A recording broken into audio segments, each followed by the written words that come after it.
Hey everybody, Craig Adams here from Wedding Film School, and today we have two people that we're going to do a quick Q&A. We're going to talk. We've got a photographer and a filmmaker, so we're rounding out, both sections of wedding photography and videography here. Two awesome people. So real quick, we're just going to get some introductions. We're going to start with Sam Hurd.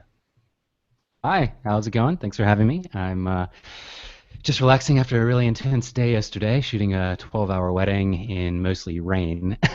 And anyway, I hail from Baltimore and Washington, D.C. So, yeah, I don't know what else to say about myself, but hello. That was good. So a 12-hour wedding will we'll give you like a pass if you get a little tired because All right. Yeah. So Moo, give us a little introduction to who you are. Sure. Hey guys, my name is Moo from Ali Studio and Six Figure Cinematography. So yesterday I was just hanging out with my wife at BBG in Brooklyn Botanical Gardens, and my team was actually doing a wedding there. So I do about 200 weddings per year. So that's me. Very cool. Oh, always very cool with the letters BBG. Think you're all cool like that word. So if you, I've been following both of your work. I meet with Moo all the time, but Sam, I've been following your Instagram. Big fan of your style and so different and unique. You're Oh, thank you. very, very cool. So if you haven't already, you should check their stuff out. There are links in the description of the YouTube video. So real quick, you can hop over there, then hop back here and ask questions if you want. But real quick, we're just going to start with talking about the workshops that you guys are offering. Sam, you do a lot of them. You guys have one coming up in New York City. Real quick, Moo, why don't you just really quick do a little plug for that? Yeah. So should I mention about my workshop, not Sam's, right? Sure. Yeah. So I'm doing a workshop on art of marketing and sales, and basically I'll be sharing my strategies and tactics how I was able to build my wedding business in two years and a half and do over 300 weddings. So I have a second brand and a high-end brand, and that's how I'm able to do so many weddings.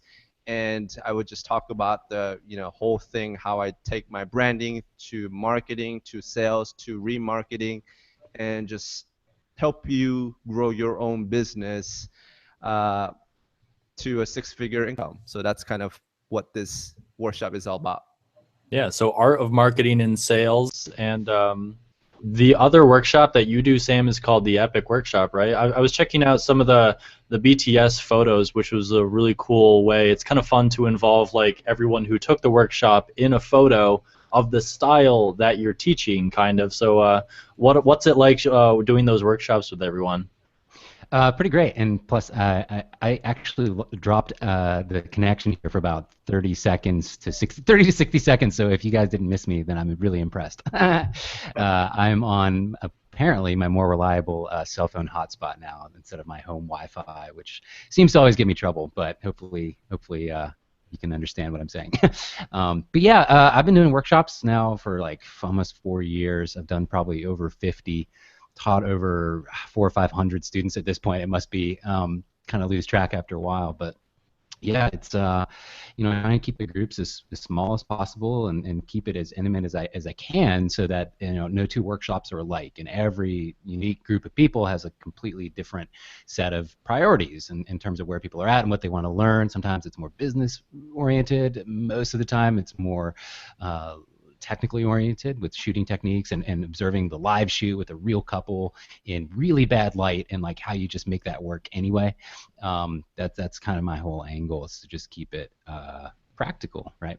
So sorry, I didn't hear anything that Moo said, so I'm not sure if I was repeating some of that, but No, it's all good. But it's very cool. Do you ever have because obviously the people who are taking your workshops are fans of your work, and it might be interesting for to see their follow up and just how they try your new skill, because it's very, if you check out his website, talk about the style that you use prisms, you use a lot of very cool different stuff, so talk about that a little bit.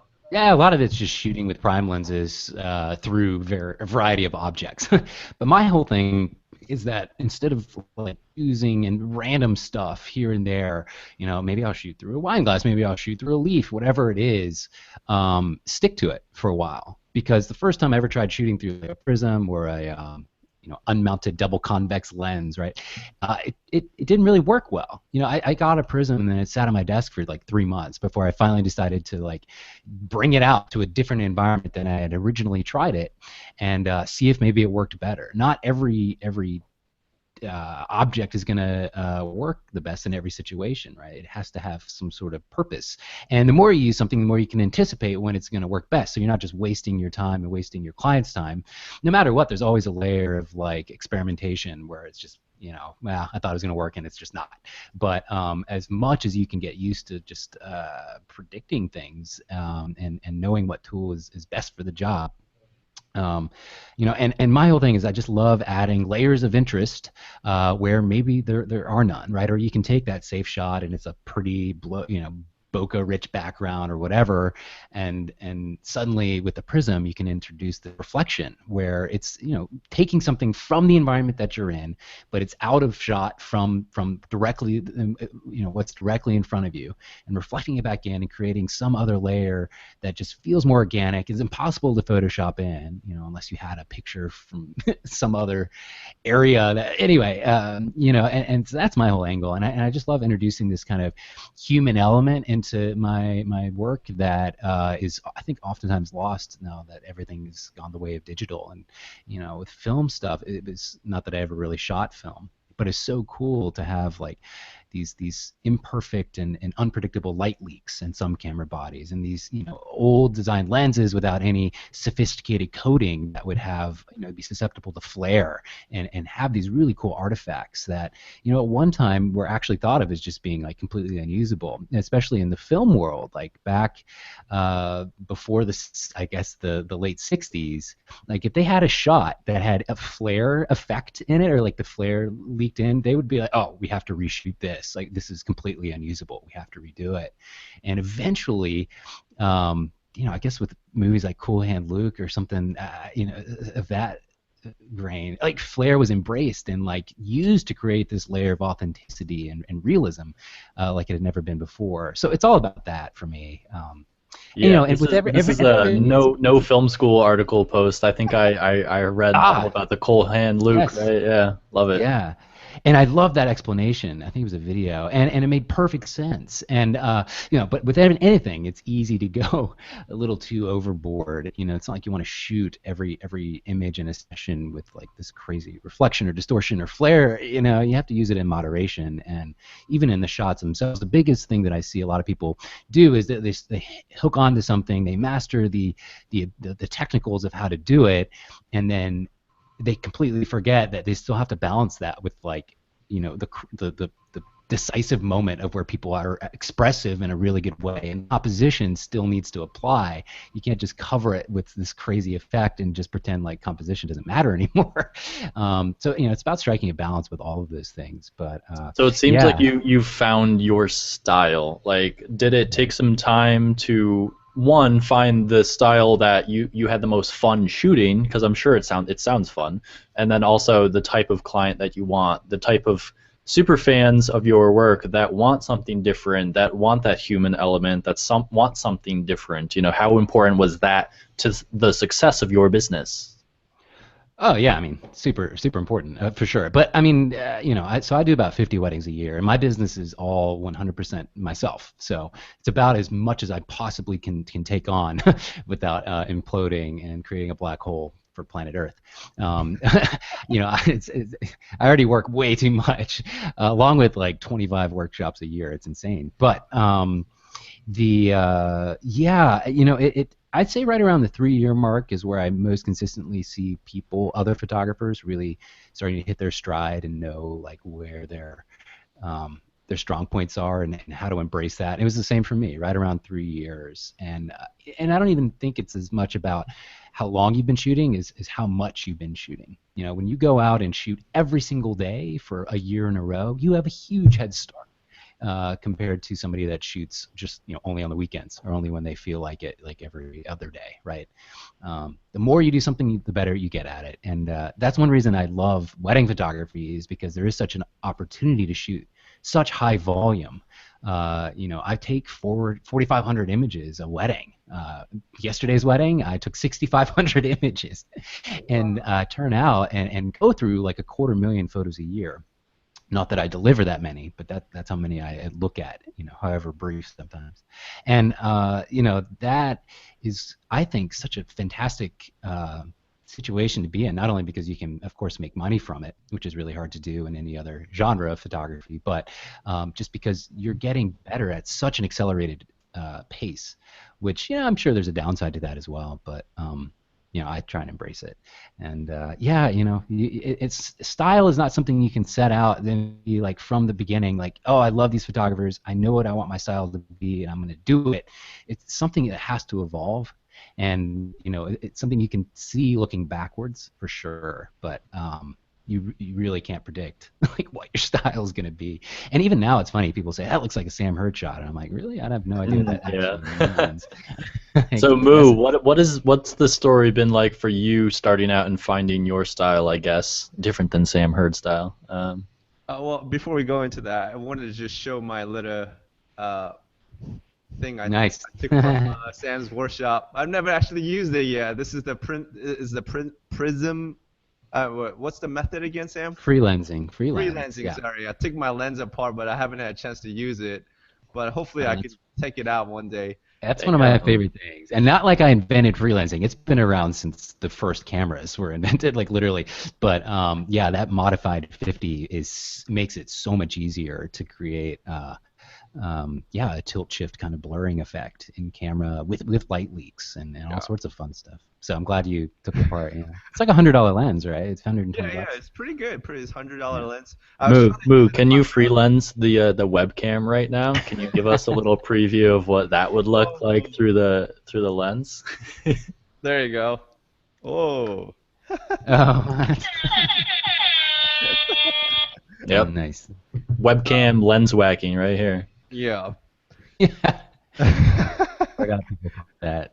So I guess my styling, I learned a lot from Rob Adam films, and I watched his workshop through Creative Live, and that just like blew my mind away. Because actually, before that, I was shooting with my Canon. What do you call it? Those camcorders? I forgot the name of the body. Canon XL2. That's what it was.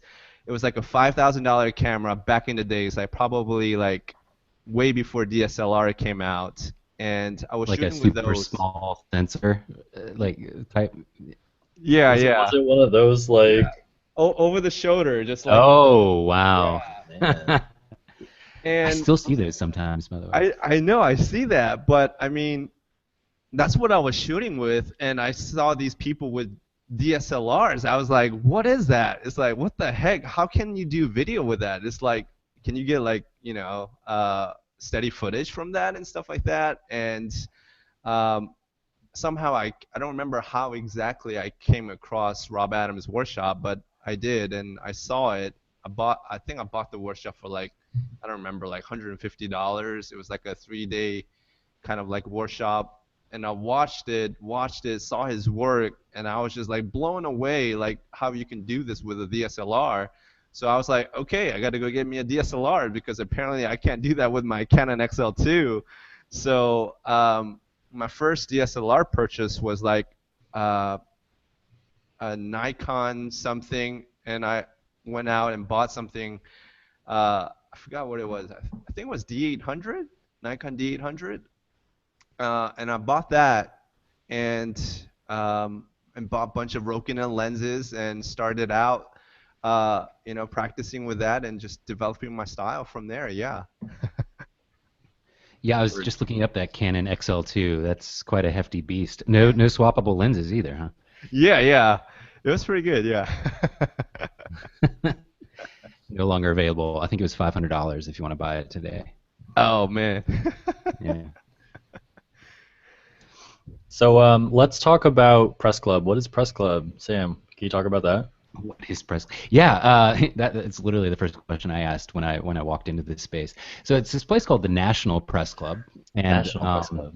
yeah, yeah, it's a basically an organization, kind of like a country club for journalists. It's existed for over 100 years in downtown Washington D.C. and just 2 blocks from the White House, and this big space where basically journalists who used to make a ton of money back in the day, in the 1920s and 10s, wanted a place to go hang out and drink, literally, just like a country club. And eventually they, the membership decided, well, we need to have a good amount of operating cash to like keep the doors open. Let's start renting a few of our extra spaces for press conferences, and that's how the whole idea of like a press conference came about, where you have a room full of journalists and somebody at a podium addressing the press. Oftentimes, really, amazing announcements have been made at the press club. So basically, over time, along with the rest of the news industry these days, they've evolved into being mostly a venue for press conferences and luncheons and things like this. And they had a job listing on Craigslist when I was looking. So I majored in computer science, and so I relied heavily on Craigslist as my primary source of finding new jobs or finding a job at all. And I was up here in DC interviewing for a NASA contractor doing computer science work, and later that day I went and interviewed for this place called the National Press Club. They were looking for a photographer to be on staff full time and be able to sell as a service to people instead of just relying on freelancers and stuff like that. And anyway, that's where I worked for 6 years right out of college, every day shooting events, newsmakers, and all sorts of, anything you can imagine. If it was a newsworthy thing in D.C., in Washington D.C., then it was generally held at the press. And I kind of cut my teeth there. So Do you think that's there's what a that is. crossover from your wedding clients to these photography, like just more portrait and commercial type work, or do you not? Do you try to keep them separate in some sense? Oh, everything's totally separate. Yeah, and my bread and butter is weddings, right? Anything else that I do at all these days is just because I feel like doing it, or I have the extra time, or the money is really good. I don't promote myself as a commercial or even a portrait photographer, but I do work occasionally. And yeah, there's definitely been some crossover from clients. And my first wedding client was a coworker of mine at the press club who's getting married.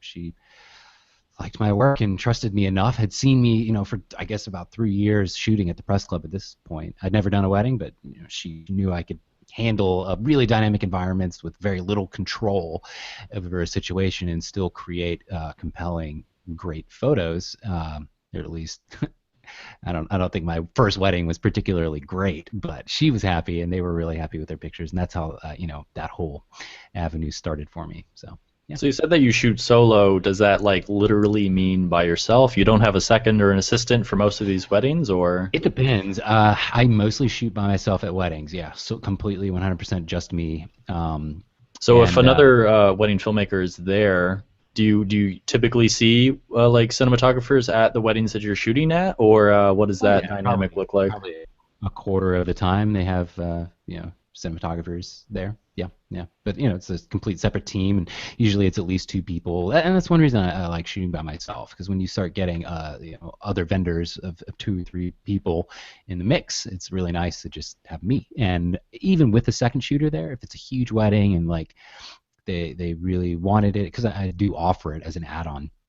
Um, I shoot as if the second shooter's not there anyway. As much as I possibly can, to I want to be the person in charge. I'm not going to lean on them too much for anything unless I can't be in that second place at the same time. Then it's on them. But I try and avoid that as much as possible. And yeah, I just love shooting by myself. And it gives me a sense of, not that I don't take breaks during a wedding day. I certainly do, but it gives me a sense of purpose that every photo I'm taking, when it's just me, like it's on me to make it the best that it can be. You So know what you have and you know what you don't have, so it's yeah, kind of like a peace 100%. and serenity, you know? It's kind of nice. Yeah. So Moo, Yeah. you're very different. Moo, you're practically never shooting by yourself. You usually have a team, but then you also half of your business is with an actual like a photographer. So it's a joint operation. So what's it like knowing that even though it's a large team of maybe two, three, four, maybe five, like it's all your studio. So what's that like?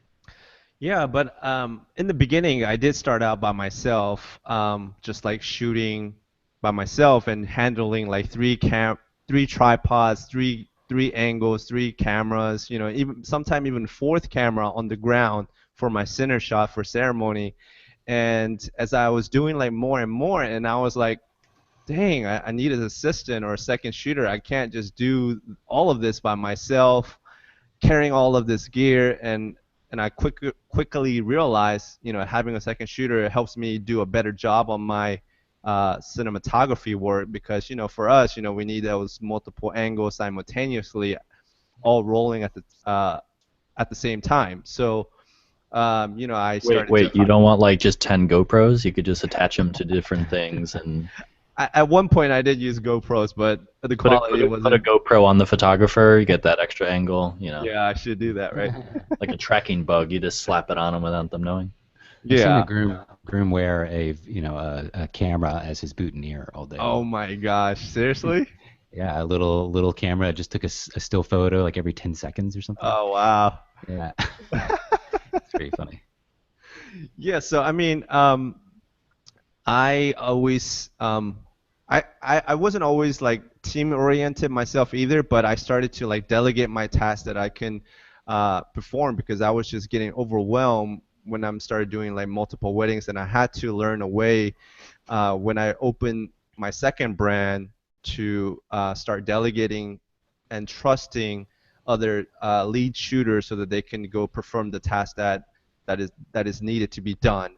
So at first it was very difficult of like letting go, because I didn't trust anybody except myself, and I had to figure out a way for them, you know, for me to send somebody and still be able to sleep at night, or you know, do my own wedding as my team is shooting out. So I always spent a lot of time you know, one-on-one educating them and showing them how I did it.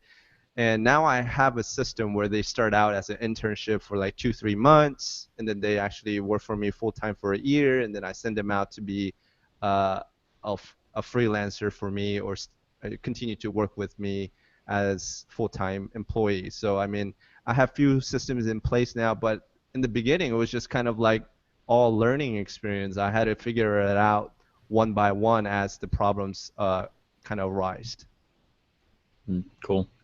So, what kind of couples do you get?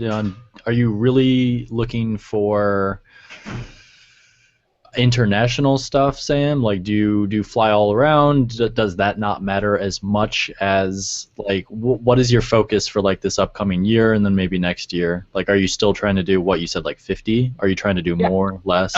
No, I maintain basically for a while now. I don't have any specific client type that I go for. I'll take any client, even if they're like, I mean, certain red flags I do draw the line. Like if they're sending me pictures from other photographers that they want recreated exactly, right? That's a problem.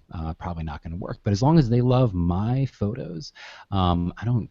I really don't care where they're at in the world or locally, as long as I can, I'm available to shoot it, and the budget all works out. But I do shoot a lot internationally, and a lot. I get that question a ton, like, oh, how do you market to destination weddings?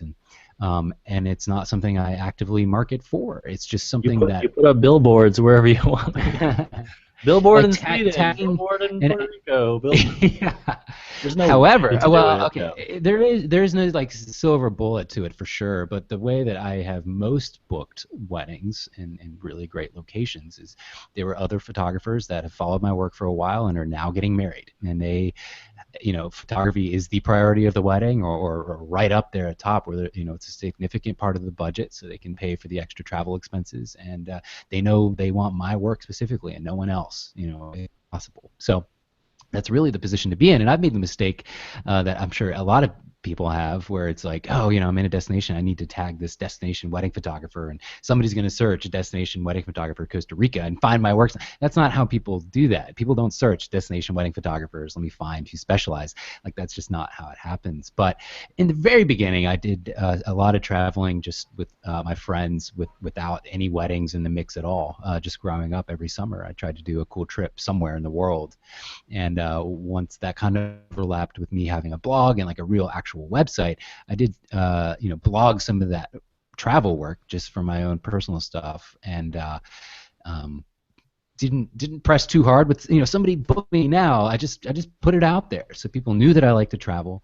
My very first destination wedding was in New Zealand, which is pretty far.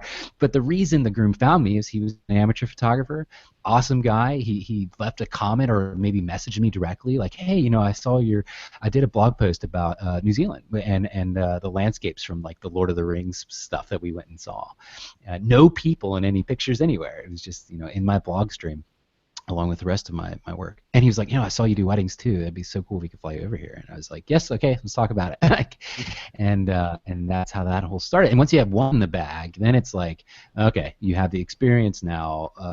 It's a little easier to convince people to hire you if they're thinking of another destination. But anyway, it's all really comes from other photographers or siblings of photographers that follow my work, like where they're just like, yeah, Sam's awesome, go ahead and hire him, and it's just like, yeah, It's really that's how the I get people. destination. So people need to stop hashtagging destination, Yeah, hashtag destination wedding, hashtag beach wedding. Just it's not yeah, gonna work.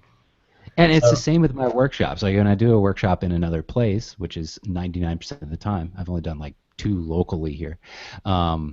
It's because other photographers are like, hey, I'd love to have you for a workshop here. Let me know if I can help. And sometimes it's me reaching out to other people, but 90% of the time it's like, hey, can you come here? And I just put it on a list of like, okay, if I have a time in my schedule, I reach out to them, and hopefully the stars align, right?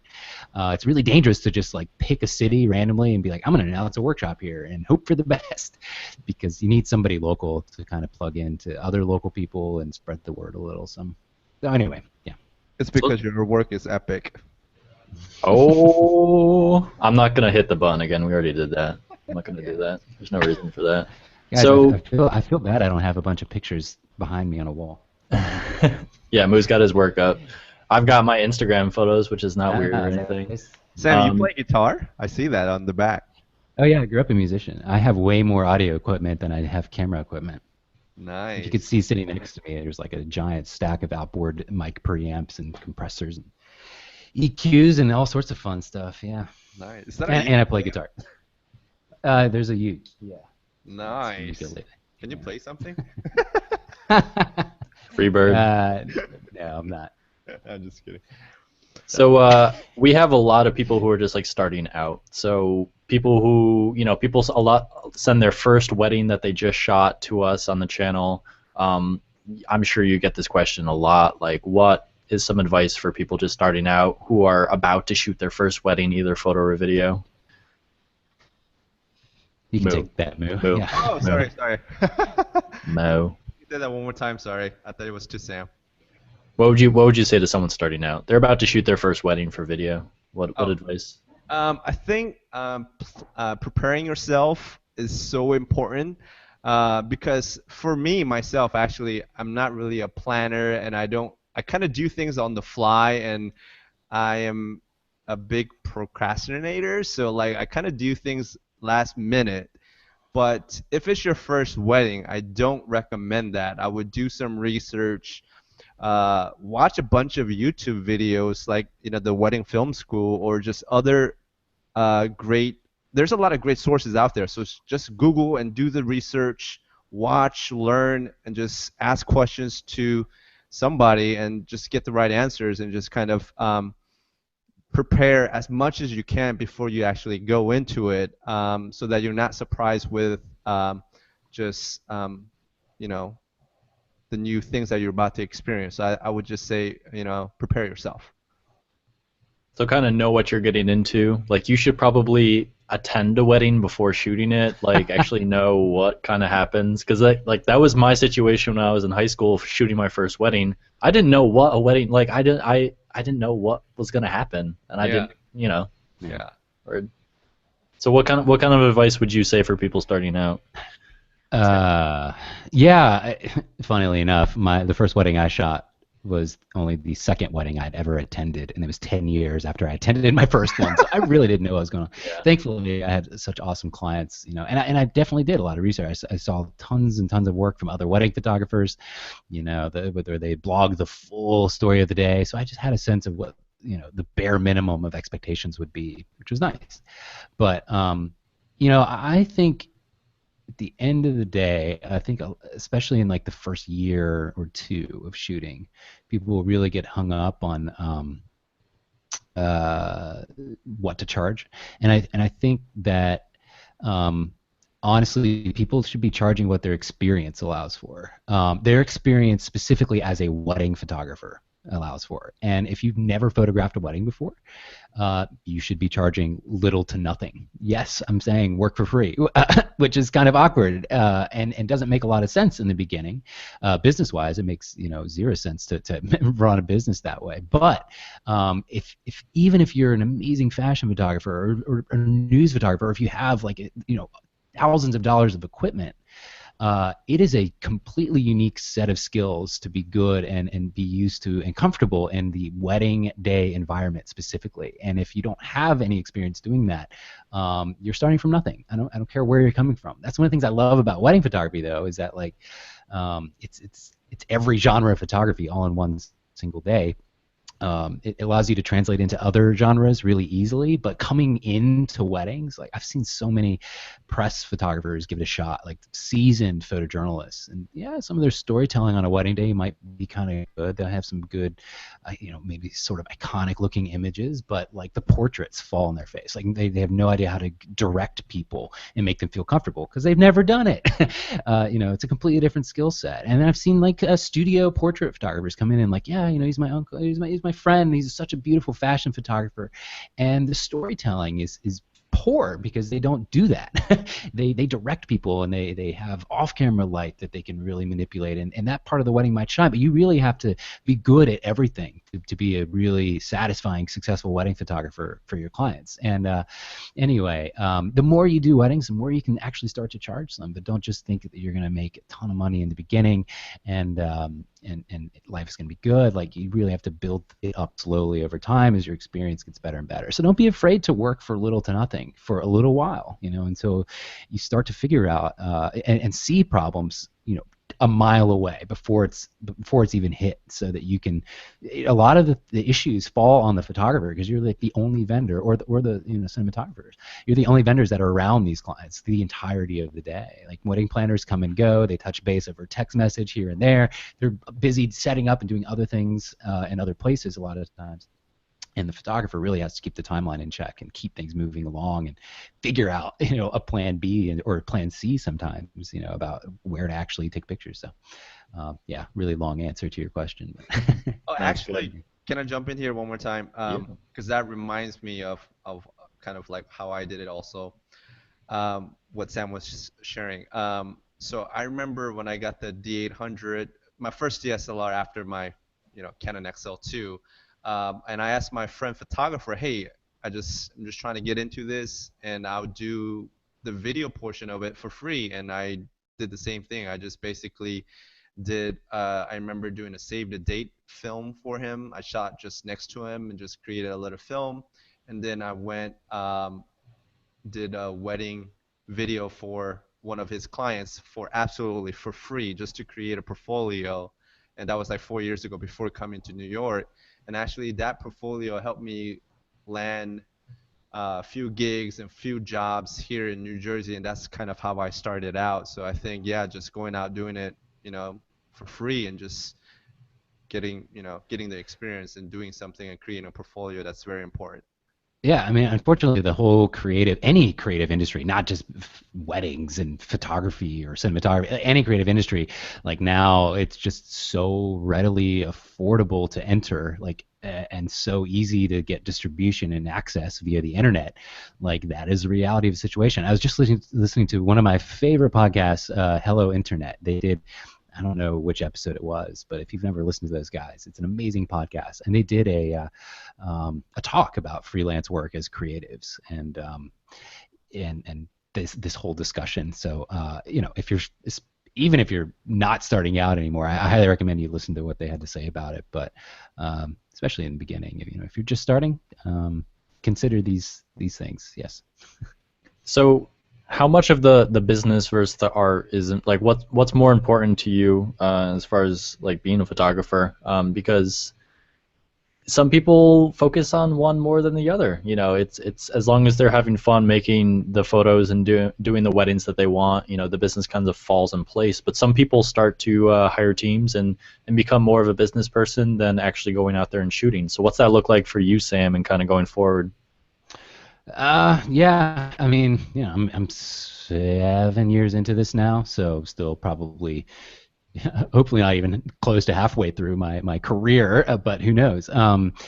It's for me, the business kind of falls in place after the creative fulfillment for sure. I still give very good customer service, but I leave a lot of money on the table because I don't have an assistant and I don't have regular promotions for prints and albums and stuff. I just kind of take it as people order it, like totally passively, and I'm leaving money on the table, but I also have enough time to still do things, that I enjoy, and have some downtime occasionally. My ADD is kicking in. I had another point to that, but yeah, it's unfortunately, you have to strike a balance. In the beginning, when it's maybe not your main source of income, like if you're balancing this as a weekend warrior and you still have a full-time job, it's so easy to just do nothing with the business and make the money as extra money. And if you make more, that's great. If you make less, it doesn't matter. But you have to find a balance. So many people, especially around year 3, are like, I'm going to quit my full-time job and do this full-time. And they haven't ironed out the kinks in their business, and they don't have a good, huge savings as a buffer in case inquiries drop. They don't have a good understanding of how much they should be paying in their taxes. That's a huge one, obviously, that comes to bite a lot of people, in the ass Well, later on. the And winter and the taxes come out of nowhere for people in our yes, industry. yeah, oh, absolutely. And you can't do your art if you don't make money from it, unless you want to live as a starving artist, which that's some appeal to some people, but Yeah, not reality many is, people are checking off. Yes, I would love to yeah, work as a starving artist, yeah, please. Especially and a not good if lot. you're married too. And you're Uh, not young forever. You're not single forever. You're gonna have probably kids someday. Like, you have to set yourself up to have a healthy enough business, to keep making your art and not be so stressed about the business side that it impacts your abilities to do a good job. and a lot of the lost money comes from the clients that you say no to because you're double booked or not, or you just don't have the time, or you can't be there. So having the second kind of baby sister company is kind of a one way to kind of solve that and expand as a business. And Moo, that's kind of your specialty, right? That you do that, correct? Yeah, so kind of how I came about that is basically when I created the business, I had a goal. The goal was to be have the financial freedom so that I can produce films. So I set aside like a 10-year goal. So I think when I was like 28 or so, I was like, by the time when I hit 40, I want to just have that financial freedom so that I can produce the films that I want. And my solution to that was to create a business so that I can generate my own money and fund my own films instead of trying to go out for look for a sponsor or get funding for my films. So that was kind of how I answer. And kind of going to the second brand is I didn't want to miss out on the opportunities for my clients, my inquiries when I'm already booked. So I was like, I got to figure out a way to, take advantage of that opportunity, even though if I'm booked and if I get another inquiry, I want to, you know, you know, capitalize on that. So uh, I think I learned that from actually In Focus. It's a great conference for filmmakers. If you, check it out. That's actually how I met Craig. So, hey, Woo. yeah, well, but anyways, In Focus, there was this lady named Taryn Pollock. I don't know if I just butchered her last Taryn name. Pollock, yeah, Yeah, she's good. she actually talked about this second brand, and that's where I learned uh, why she created it and how she did it. And I just simply apply that into my application in my studio, and it's been pretty successful.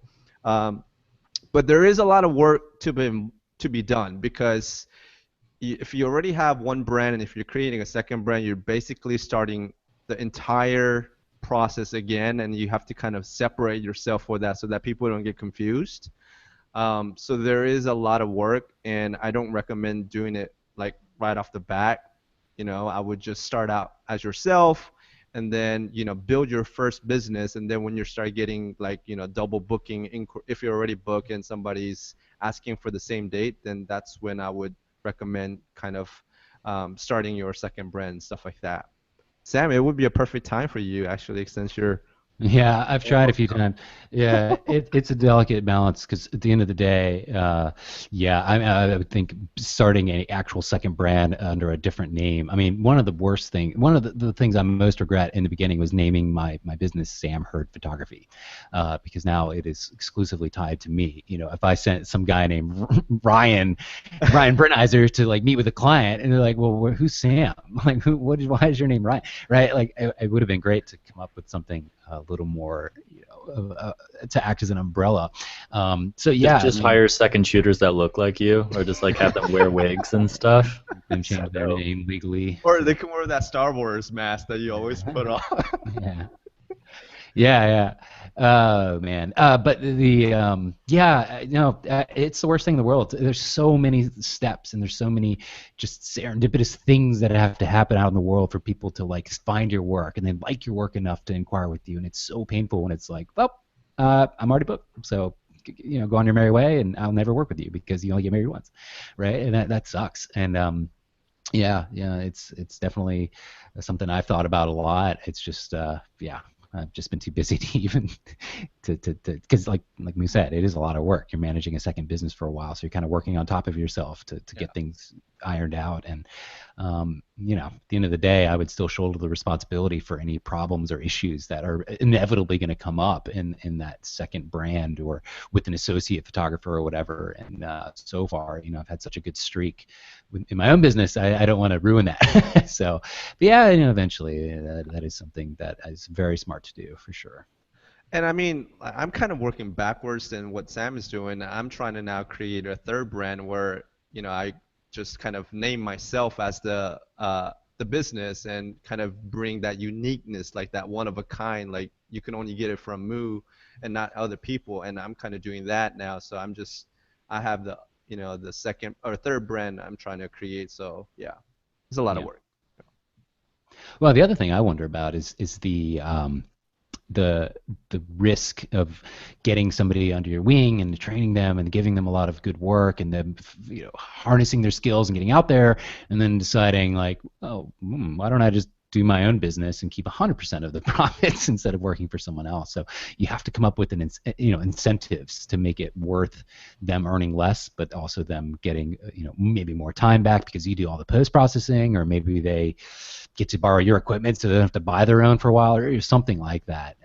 Which would probably be a different answer for everybody. But For Cool. me, like how what I'm doing is I found actually a lot of students who are actually wanting to like intern with me. Now I actively go out seek for internship, and they will like basically intern with me for 3 months, and basically stipend pay, and I tell them you can learn my work and my craft and to build a business so that later on you can start your own. So I actually kind of start out basically telling them I'll help you grow your stuff, but you have to first help me, kind of like that. So just kind of being clear, and also educating them and building that relationship. So like for example, one of my team members, Amber, and she met with me while I was doing a wedding in Boston, and she was like, oh, I love your work, and can I intern for you? I was like, at an impulsive decision, I was like, yes, you can intern with me.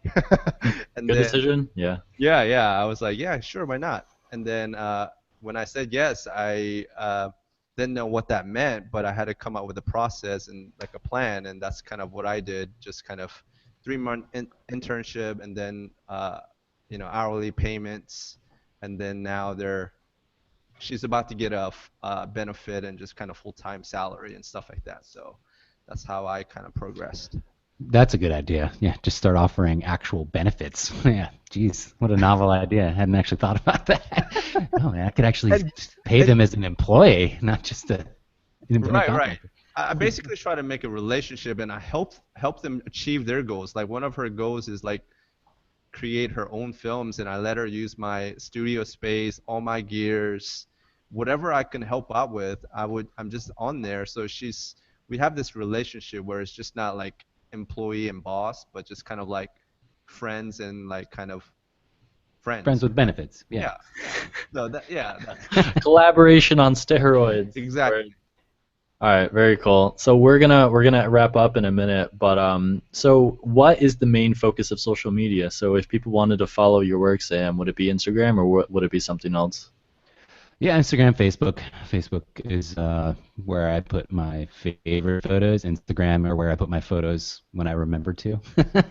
So yeah, Facebook.com/Sam Hurd Photography, HURD, not not the other one. And then Instagram is just Instagram.com/I am the Sam. So Okay. pretty easy. I am post. Did we just lose Craig? Yeah, I think we did. What happened? So what do we do?